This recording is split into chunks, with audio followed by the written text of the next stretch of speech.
Bumili ako ng iPhone 13 mga kaibigan sa halagang 99 pesos. Dahil ito yung unang first time ko mag-birthday sa birthday ko. Alright, what's up sa inyo mga kaibigan? Samahan niyo ako sa mga gagawin ko ngayong araw. Bago yan, ako nga pala si Mr. Bonak. Bonak lang pero may pangarap. Alright.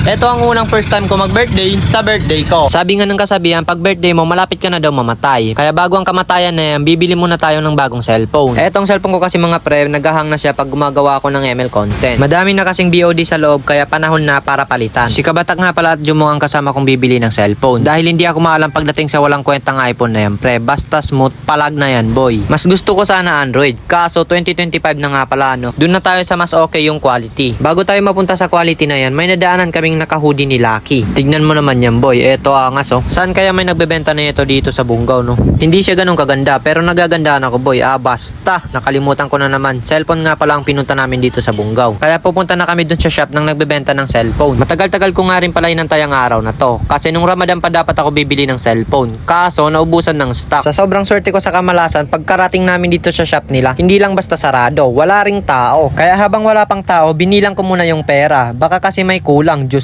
ko. Tamang hintay lang muna kami magbukas ang shop nila dahil papunta na rin ng mayari. So yung guys, ano yun eh? Hook up na. Hook up na pala. Tara. Tara. Open na guys. Tara na, let's go. Yes. Bye-bye my friend.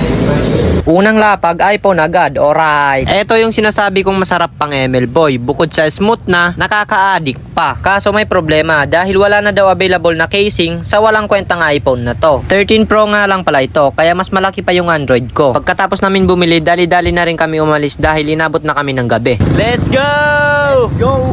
So yung guys, tapos na kami bumili ng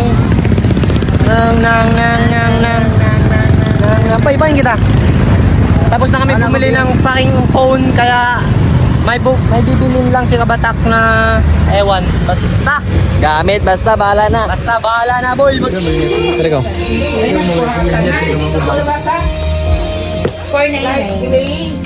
Ito mo guys. Ikaw pa. Pansel ng gandog. Ito na guys, tara na guys. So yun guys, pauwi na kami ngayon guys. Tingnan nyo si Mr. Bonak. Hi!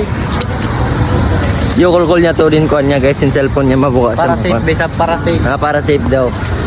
At akala, dumakan biyan masakmit. Sayang eh.